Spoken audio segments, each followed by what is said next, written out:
Go ahead and open up your Flash shape practice file that we worked on in lesson 1 of chapter 2, and I'm going to show you how you can modify shapes. If you would rather follow along using the file I'm using, I've provided this Flash shape practice file in the chapter 2 project files folder.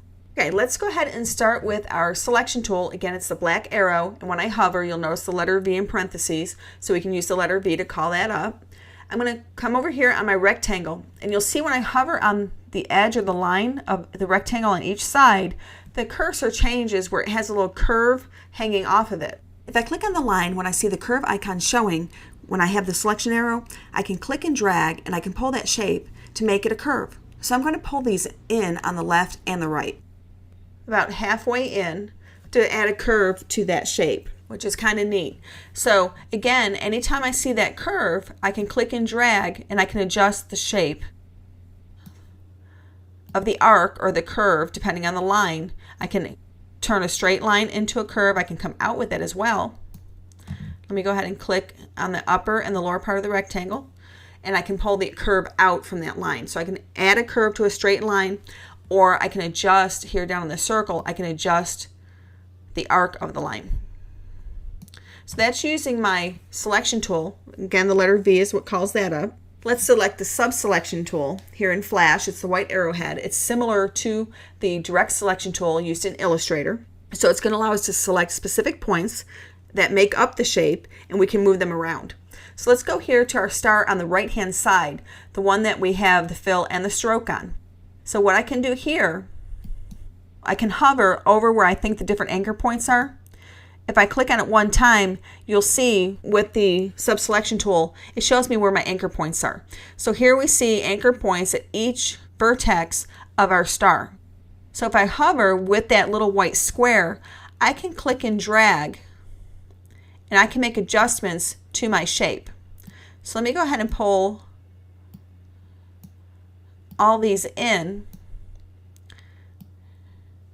and you'll see now I've changed the shape of my star to just seeing those 5 lines. So let me undo that so you can see which ones I pulled again. So I'm going to take the vertex of each point on the star on the inner point, not the outer point of the star, but the inside of the star. I'm going to click and drag. When I see the white square again hanging off of that arrow, the white arrow, I can click and drag, and I can pull that up. And I'm going to bring that to the center, and you'll notice that when I'm doing that, your point kind of like gets magnetized, and it wants to pull to those other points where you've already drawn. So again, clicking and holding, when I see the white arrow, I can make adjustments to my shape by simply clicking and dragging on that anchor point that's on the shape that you're working on. Now if I see a black square hanging off of the arrow, you can see that it lets me move the entire shape. The white arrow lets me adjust the location of the anchor, and the black square hanging off the arrow lets me move the whole shape. So let's come over here to our octagon here on the left hand side. Again, we're going to use our subselection tool, and let's grab every other anchor point here on our octagon. So I'm going to bring this in. I want to make that come in straight. I'm going to do every other one.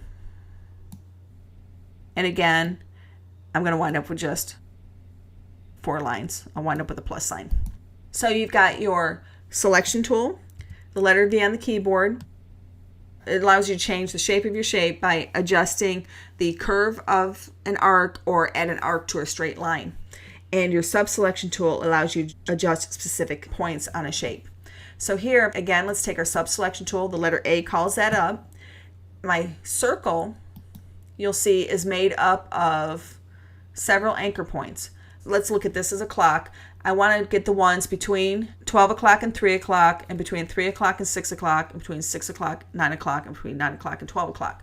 So I'm going to come here on the top right, and I'm going to pull this in towards the center, and I'm going to do this all the way around.